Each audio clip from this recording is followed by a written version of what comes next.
First up, though, let's talk about what's happening in Israel. Israeli opposition parties from very much to the left, through the centre, all the way to the right, even further right than Benjamin Netanyahu's party, have agreed to form a new government. They formed a coalition to end his 12-year tenure as Prime Minister.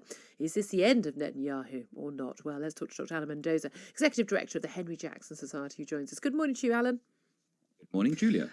First of all, let's talk about this coalition. This is sort of the equivalent of the Lib Dems getting together with UKIP and the Green Party and the Tories to oust the Prime Minister, isn't it? This is an extraordinarily wide coalition, that we've never seen before. Yes, I mean, as you said, it really is taking in every hue and sort of political colour into a coalition with one goal only. The goal is to remove Benjamin Netanyahu as Prime Minister. That is literally the only thing uniting these disparate parties. How they intend to govern, Lord only knows. But they have managed to succeed something in actually appearing to take the first step, at least, towards ousting him. There are other steps along the way, but they've got step one, which is a majority of members of the Knesset to sign on to this idea.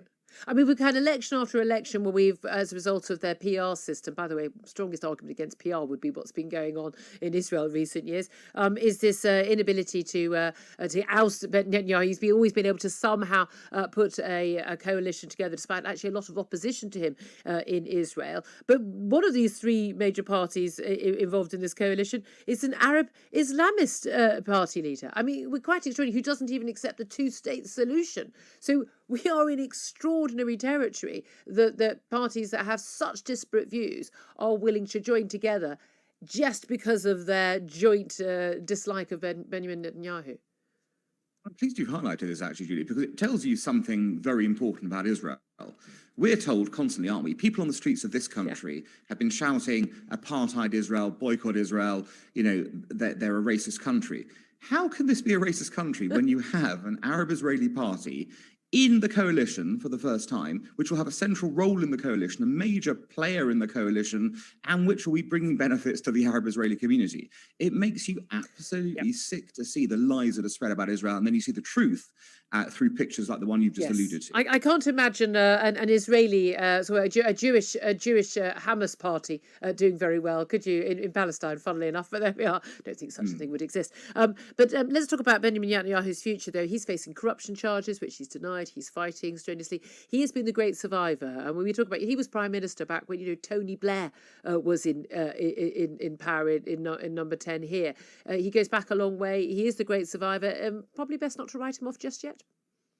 No, I think you're right. I mean, he's been around in a major way for about 30 years in Israeli politics. He was elected Prime Minister 25 years ago for the first time. So it tells you extraordinary length of tenure in his time. He has had ups and downs, obviously, in that period, but he has dominated Israeli politics. He still, by the way, is the most popular individual politician in Israel.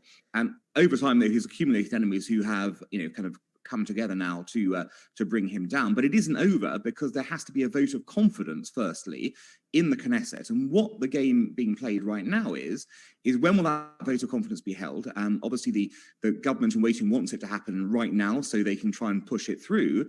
Netanyahu's camp is trying to delay the vote as long as possible, maybe as much as 12 days, because they think there is a reasonable chance they can pressure the MKs from the Yamina party, which is the most right-wing element in the new coalition, to maybe vote against it when it comes to vote. They can pressure them in that period. So it's not over yet. You're quite right. Indeed. Thank you very much. Indeed. Thank you very much indeed for that. That's Dr. Alan Mendoza from the Henry Jackson Society.